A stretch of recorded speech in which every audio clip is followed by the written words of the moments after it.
ప్రభు నామానికే మహిమ కలుగును గాక. కూడి వచ్చిన మీ అందరికీ, కర్మిల ఆత్మీయ సహవాస సంఘ విశ్వాసులందరికీ మన ప్రభువును ఆయన ప్రియ కుమారుడునైన యేసుక్రీస్తు వారి శ్రేష్టమైన నామంలో శుభములు మరియు అందరికీ వందనాలండి. దానియేలు గ్రంథం 7వ అధ్యాయాన్ని మనం ధ్యానం చేసుకుంటున్నాం. దానియేలు గ్రంథం 7వ అధ్యాయం. ఇందులో ముఖ్యమైన అంశం ఏంటంటే, సర్వలోకాన్ని పరిపాలించిన 4 రాజ్యములను గూర్చి దానియేలునకు కలిగిన దర్శనం ప్రాముఖ్యంగా ఈ అధ్యాయంలో చూడవచ్చు. అందులో భాగంగానే 4 జంతువులు 4 రాజ్యాలకు సూచనగా ఉన్నాయి అనే విషయాన్ని మనం ధ్యానం చేసుకున్నాం. 2వ అధ్యాయంలో నెబుకద్నెజరు కూర్చున్న కలలో ఉన్న 4 లోహాలు, ఈ అధ్యాయంలో ఉన్నటువంటి 4 జంతువులు, ఇవి మానవుల రాజ్యాన్ని పరిపాలించిన 4 గొప్ప రాజ్యాల గురించి వ్రాయబడ్డాయి. మరి నెబుకద్నెజరు కలలో కనిపించినటువంటి ఆ బంగారు ప్రతిమ, ఆ మహాప్రతిమ 4 లోహాలతో కనబడింది. బంగారము, వెండి, ఇత్తడి, ఇనుము. మరి ఇక్కడ అది పై స్వభావాన్ని బట్టి చూస్తే ఎంతో గొప్పదిగా, విలువైనదిగా కనబడుతుంది నెబుకద్నెజరు కలలో ఉన్న ఆ మహాప్రతిమ. పై రూపానికి చాలా బాగుంది. కానీ ఇక్కడ దానియేలుకు కలిగినటువంటి 4 జంతువుల్లో సింహము, ఎలుగుబంటి, చిరుతపులి, అలాగే భయంకరమైనటువంటి మృగం, ఆ రాజ్యం యొక్క స్వభావాలు అవి ఎలాంటివో దానియేలుకు దేవుడు బయలుపరిచారు. వాటిని మనం ధ్యానించుకున్నాం. ఈరోజు 9వ వచనం నుంచి 14వ వచనం వరకు ఒకసారి చదువుదాం. దానియేలు గ్రంథం 7వ అధ్యాయం 9 నుంచి 14. ఇంకా సింహాసనములను వేయుట చూచితిని. మహావృద్ధుడొకడు కూర్చుండెను. ఆయన వస్త్రము హిమము వలె ధవళముగాను, ఆయన తల వెంట్రుకలు శుద్ధమైన గొర్రెబొచ్చు వలె తెల్లగాను ఉండెను. ఆయన సింహాసనము అగ్ని జ్వాలల వలె మండుచుండెను. దాని చక్రములు అగ్ని వలె ఉండెను. అగ్ని వంటి ప్రవాహము ఆయన యొద్ద నుండి ప్రవహించుచుండెను. వేవేల కొలది ఆయనకు పరిచారకులుండిరి. కోట్ల కొలది మనుష్యులు ఆయన ఎదుట నిలిచిరి. తీర్పు తీర్చుటకై గ్రంథములు తెరవబడెను. అప్పుడు నేను చూచుచుండగా ఆ కొమ్ము పలుకుచున్న మహాగర్వపు మాటల నిమిత్తము వారు ఆ జంతువును చంపినట్టు కనబడెను. తరువాత దాని కళేబరము మండుచున్న అగ్నిలో వేయబడెను. మిగిలిన ఆ జంతువుల ప్రభుత్వము తొలగిపోయాను. సమయము వచ్చే వరకు అవి సజీవుల మధ్యను ఉండవలనని ఒక సమయము, ఒక కాలము వాటికి ఏర్పాటాయి. రాత్రి కలిగిన దర్శనములను నేను ఇంకా చూచుచుండగా ఆకాశ మేఘారూఢుడై మనుష్య కుమారుని పోలిన ఒకడు వచ్చి ఆ మహావృద్ధుడగు అని సన్నిధిని ప్రవేశించి ఆయన సముఖమునకు తేబడెను. సకల జనులను, రాష్ట్రములను, ఆయా భాషలు మాట్లాడేవారును ఆయనను సేవించినట్లు ప్రభుత్వమును, మహిమయు, ఆధిపత్యమును ఆయనకి ఇవ్వబడెను. ఆయన ప్రభుత్వము శాశ్వతమైనది, అదెన్నటికీ తొలగిపోదు. ఆయన రాజ్యము ఎప్పుడును లయము కాదు. ఈ వచనాల్లో తీర్పు కనబడతా ఉంది. ఈ వచనాలన్నిటిని ఒకసారి పరిశీలన చేస్తే అన్యజనుల ప్రపంచ ప్రభుత్వాలు అంతమవబోతున్నాయి. ఈ అన్యజనుల ప్రభుత్వాలు అంతమైన తర్వాత తీర్పు జరగబోతూ ఉంది అనే విషయం మనకు విదితమవుతుంది. ప్రస్తుత కాలము వృద్ధి చెందుచు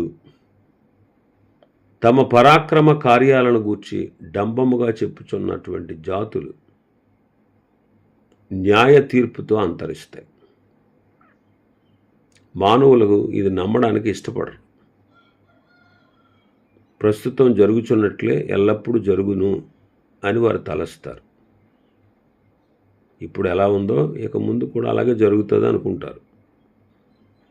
అయితే దేవుడు న్యాయమైన తీర్పు తీర్చబోతున్నాను, న్యాయమైన తీర్పు ఉన్నది అని ఆయన తెలియపరుస్తూ ఉన్నారు.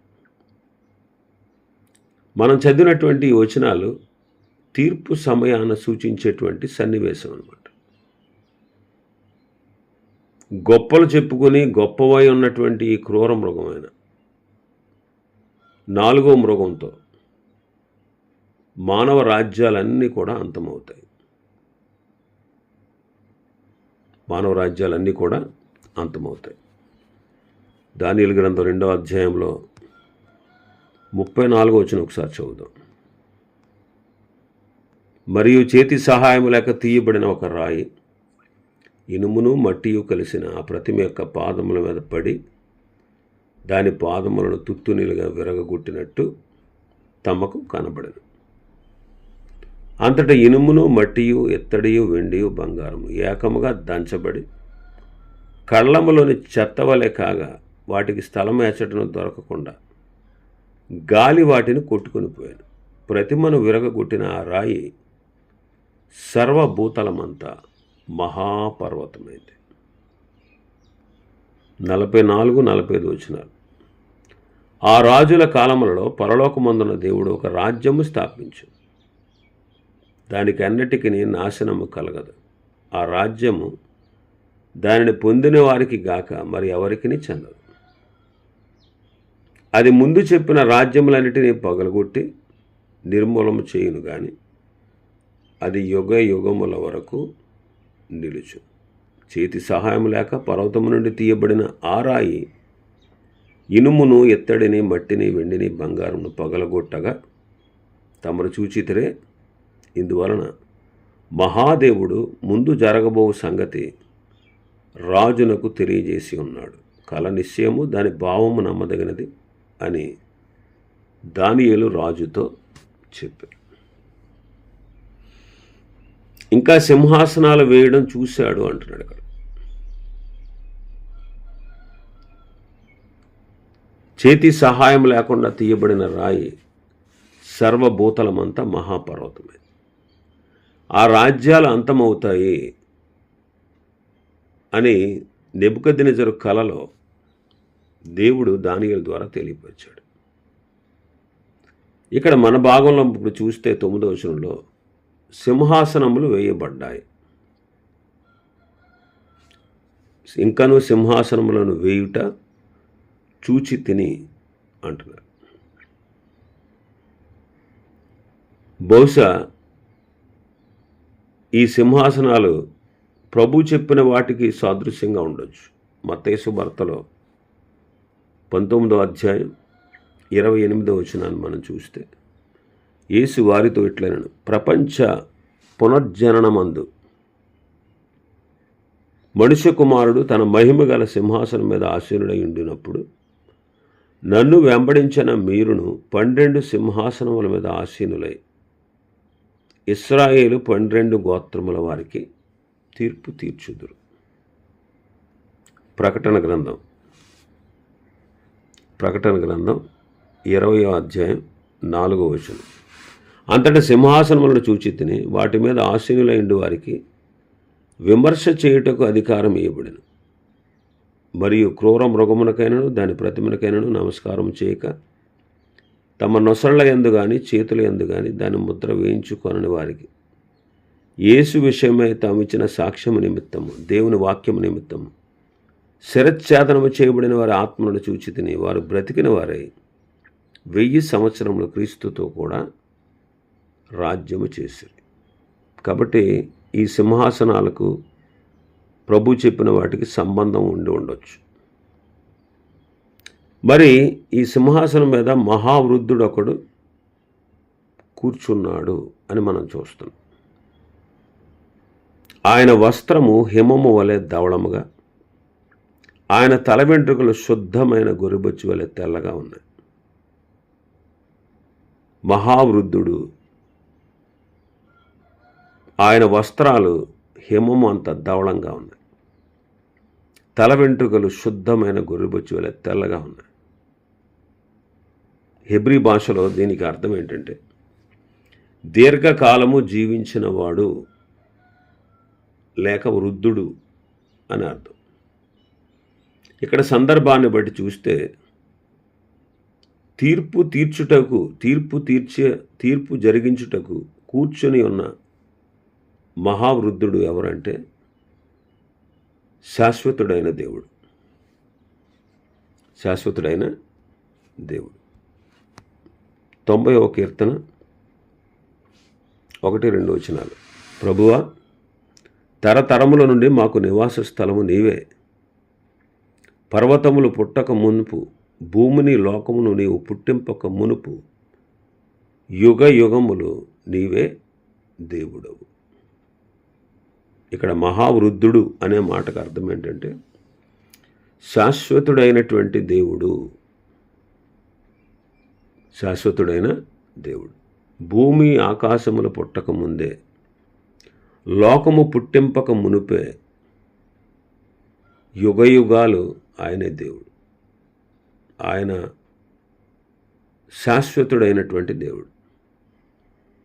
ఆయనకు ఆది లేదు, అంతము లేదు. కానీ లోకానికి ఆది ఆయనే, లోకానికి అంతము ఆయనే. ఈ లోకము పుట్టించింది ఆయనే, ఈ లోకమును పుట్టించినప్పుడు ఉన్నది ఆయనే, ఈ లోకము లేనప్పుడు కూడా ఉన్నవాడు ఆయన. ఉన్నవాడు అనువాడు అంటే నిత్యుడైన దేవుడు. ఆయన ఎప్పటి నుంచి ఉన్నాడు ఏమో నాకు తెలియదు, ఎవరికీ తెలియదు. ఎప్పటి వరకు ఉంటాడంటే శాశ్వతుడు ఆయన.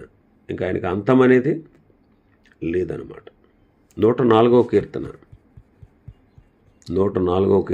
2వ వచనం. వస్త్రము వలె వెలుగును నీవు కప్పుకొని ఉన్నావు, తెరను పరిచినట్టు ఆకాశ విశాలమును నీవు పరిచి ఉన్నావు. నీవు అధిక ఘనత వహించినవాడు, నీవు మహత్యమును ప్రభావమును ధరించి ఉన్నావు.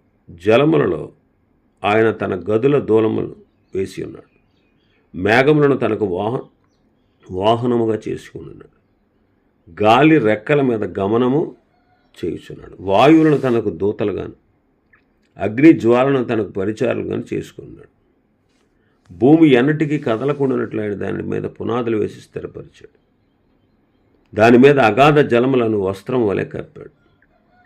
కొండలకు పైగా నీళ్లు నిలిచాను. నీవు గర్దింపగానే అవి పారిపోయాను. నీ ఉరుము శబ్దము విని అవి త్వరగా పారిపోయాను. నీవు వాటిని నియమించిన చోటికి పోవుటగా పర్వతములకెక్కను, పల్లములకు దిగును. అవి మరలి వచ్చి భూమిని కప్పకుండినట్లు అవి దాటలేని సరిహద్దులను నీ వాటికి నియమించావు. ఇవన్నీ చూస్తే దేవుడే సమస్తాన్ని సృష్టించినవాడు. ఈ సృష్టి కంటే ముందుగా ఉన్నవాడు ఆయన మాత్రమే ఉన్నవాడు. యుగ యుగములు జీవించువాడు, యుగ యుగాలు కూడా.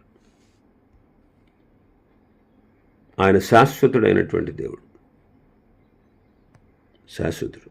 అందుకే ప్రకటన గ్రంథంలో కూడా ఇదే పోలిక మనం చూస్తాం. వృద్ధుడు, మహావృద్ధుడు అనేటువంటి మాటకు ప్రకటన గ్రంథంలో కూడా మనం ఆ సందర్భాన్ని చూస్తాం. ప్రకటన గ్రంథం 1వ అధ్యాయం 13వ వచనం నుంచి 7 సువర్ణ దీపస్తంభములను, ఆ దీపస్తంభముల మధ్య మనుష్య కుమారుని పోలినొకను చూచితి. ఆయన తన పాదముల మట్టుకు దిగుచున్న వస్త్రము ధరించుకుని రొమ్మునకు బంగారు దట్టి కట్టుకుని ఉండెను. ఆయన తలయు తల వెంట్రుకలు తెల్లని ఉన్నిని పోలినవై హిమమంత ధవళంగా ఉండెను. ఆయన నేత్రములు అగ్ని జ్వాల వలె ఉండెను. ఆయన పాదములు కొలిములో పుటము వేయబడి మరియుచున్న అపరంజితో సమానమై ఉండెను.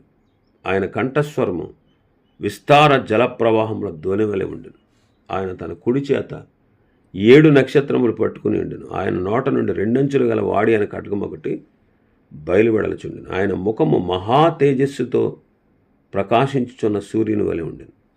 నేను ఆయనను చూడగానే చచ్చిన వాని వలె ఆయన పాదముల యొద్ద పడితిని. ఆయన తన కుడి చేతిని నా మీద ఉంచి నాతో ఇట్లనను, భయపడకము, నేను మొదటివాడను కడపటివాడను, జీవించువాడను, మృతుడనైతిని గాని ఇదిగో యుగ యుగములు సజీవుడినై ఉన్నాను.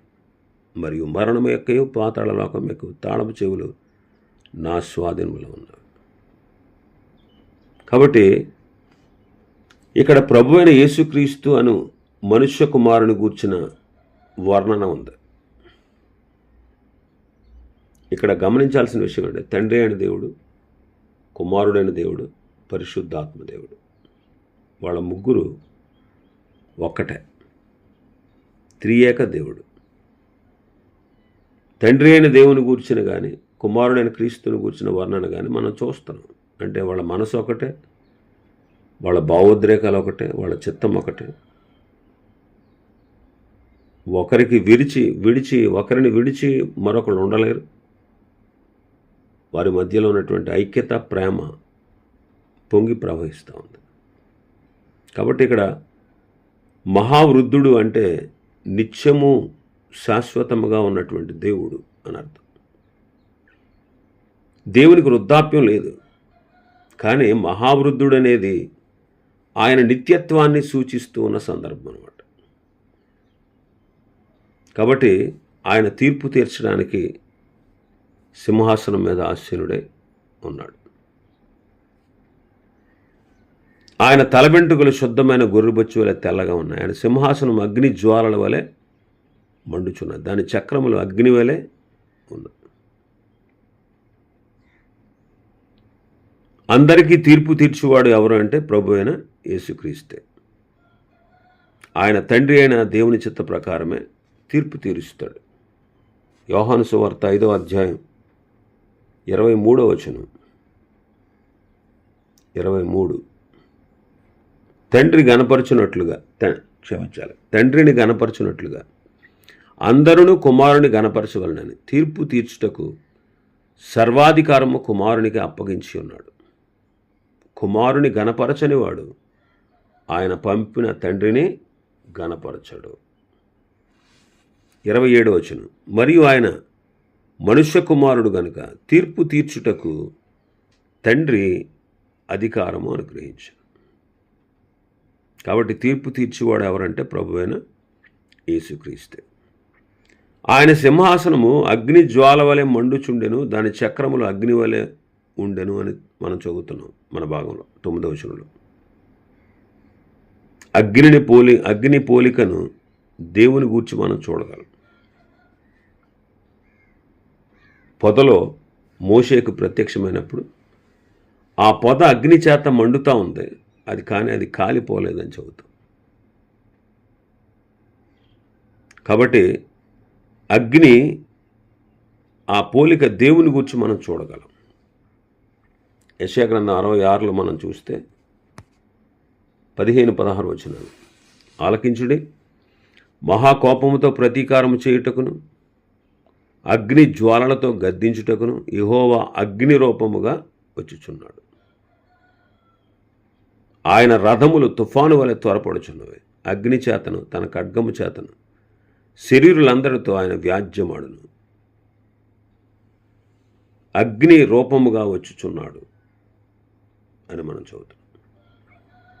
ఇంకా మన 10వ వచనంలో చూస్తే మన భాగంలో 10వ వచనం, అగ్ని వంటి ప్రవాహం ఆయన వద్ద నుండి ప్రవహించుచుండెను. అగ్ని వంటి ప్రవాహం. ఇంకా వేవేల కొలది ఆయనకి పరిచారకులు ఉన్నారు. వేవేల కొలది ఆయనకు పరిచారకులు ఉన్నారు. 68వ కీర్తన 17వ వచనం. దేవుని రథములు సహస్రములు, సహస్రములు, ప్రభువు వాటిలో ఉన్నాడు. సేనాయి పరిశుద్ధమైనట్టు ఆ కొండ పరిశుద్ధమైన. ఇంకా 103వ కీర్తన 21వ వచనం చదివితే 103:21 యెహోవా సైన్యములారా, ఆయన చిత్తము నెరవేర్చు ఆయన పరిచారకులారా, మీరందరూ ఆయనను స్తుతించుడి అని చదువుతుంది. మీరందరూ ఆయన స్తుతించుడి. హెబ్రీ పత్రిక 12వ అధ్యాయం 22వ వచనం 22. ఇప్పుడైతే సీయోను కొండకు, జీవము గల దేవుని పట్టణమునకు, అనగా పరలోక యెరూషలేమునకు వేవేల కొలది దేవదూతల యొద్దకు అంటున్నాడు. వేవేల కొలది దేవదూతలు, పరిచారకులను గురించి రాయబడుతుంది. ఇక్కడ ఆయనకు వేల కొలది పరిచారకులు ఉన్నారు అనే మాట మనం చదువుతున్నాం.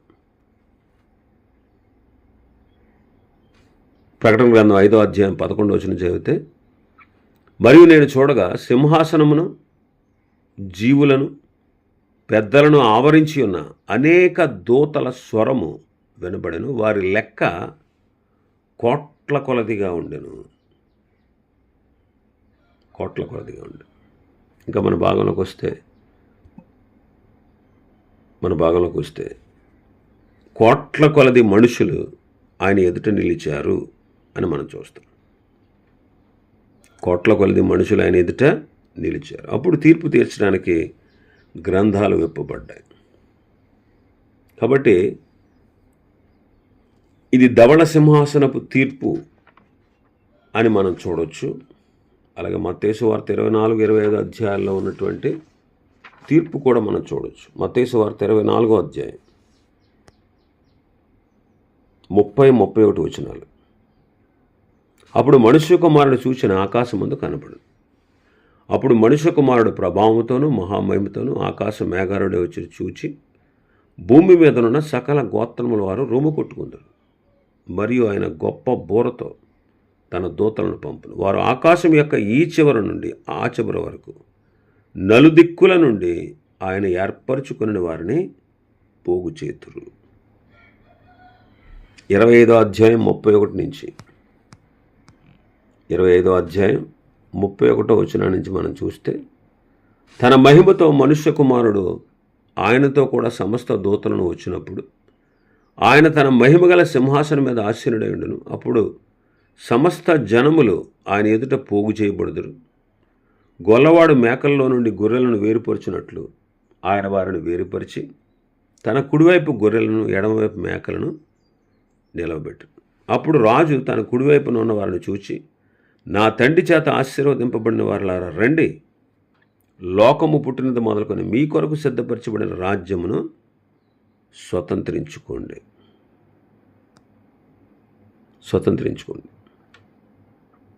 అప్పుడు ఎడంవైపు ఉన్న వారిని చూసి, శపింపబడిన వారులారా, నన్ను విడిచి అపవాదికిని వాని దూతలకు సిద్ధపరచబడిన నిత్యాగ్నిలోనికి పోడి. ఇది దేవుని యొక్క తీర్పును గూర్చి రాయబడినటువంటి విషయాలు.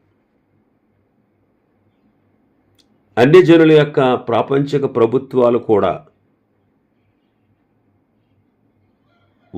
వాటి అంతమైపోయిన తర్వాత దేవుడు ఈ తీర్పు తీరుస్తాడు. మరి లోకం పుట్టింది మొదలుకొని అప్పటి వరకు పుట్టి చనిపోయిన వాళ్ళందరూ, ఆయన ఎరుగని వారందరూ, ఈ లోకంలో ఆదాము సృష్టి తర్వాత పుట్టింపబడిన ప్రతి మానవుడు మళ్ళా తిరిగి ఆయన ఎదుటికి వస్తాడు. ఆయన సింహాసనం ఎదుట తీర్పు తీర్చబడతాయి, గ్రంథాలు విప్పబడతాయి. ఎవరి పేరైనా జీవగ్రంథమందు రాయబడినట్టు కనబడకపోతే వాడు అపవాదికి, వాడి అనుచరులకు నియమించిన అగ్నిగుండానికి పాత్రుడు అవుతాడు. ఇది ధవళ సింహాసనపు తీర్పు. అయితే మనం ప్రభువునందు విశ్వాసం ఉంచాం కాబట్టి తీర్పులోనికి రాక మరణంలో నుండి జీవంలోనికి దాటి వెళ్ళిపోయామండి. మనం ఆ తీర్పుకు గురాల్సిన అవసరం లేదు. మనం ఆ తీర్పు సమయాన ఆయన ఎదుట నిలబడి నరకానికి పోవాల్సిన అగత్యం లేదు. ఎందుకనంటే మనం క్రీస్తునందు విశ్వాసం ఉంచి, నా మాట విని నన్ను పంపిన వారి యందు విశ్వాసం ఉంచేవాడు నిత్య జీవం గలవాడు. వాడు తీర్పులోనికి రాక మరణములో నుండి జీవంలోనికి దాటిపోతాడు. కాబట్టి దేవుని ఎరిగిన వారికి ఈ తీర్పు దినాన ఆయన ఎదుట నిలవాల్సిన అవసరత లేదు. తీర్పులోనికి రావండి. మనం తీర్పులోనికి రాము, మరణంలో నుండి జీవంలోనికి దాటిపోతాం. ఇది ఎంతో గొప్ప ధన్యత. మరి మనం రక్షణ పొందాం విశ్వాసము ద్వారా, కృపచేతనే మారు మనసు పొంది రక్షణ పొందాం. మనం సేఫ్ జోన్లో ఉన్నాం, తీర్పు లేదు మనకు. కానీ మనతో ఉన్న వారికి, క్రీస్తుని ఎరగని వారికి, ఇంకా ఆయన నమ్మని వారికి తీర్పు ఉందండి. మరి వాళ్ళు తీర్పుకు గురవుతారు. మరి మన బాధ్యత ఏంటి? మనం ఖచ్చితంగా వారికి దేవుని గురించిన సత్యాన్ని తెలియపరచాలి. చాలామంది నమ్మరు, తీర్పు ఉంది అంటే నమ్మరు, అంగీకరించరు. కానీ మనం ఈ సత్యాన్ని తెలుసుకున్నాం కనుక మౌనంగా ఉండక అందరికీ ఈ సత్యాన్ని ప్రకటించవలసిన వారంగా ఉన్నాం. ఇవి ఇంతవరకు ఈ వచనాల్లో ఉన్నటువంటి విషయాలు. ప్రభు చిత్తమైతే మిగిలిన విషయాలు రేపు జనం మనం ధ్యానం చేసుకుందాం. దేవుడు ఈ వర్తమాన వాక్యాన్ని మన వినికిడిలో ఆశీర్వదించునుగాక. ఆమేన్.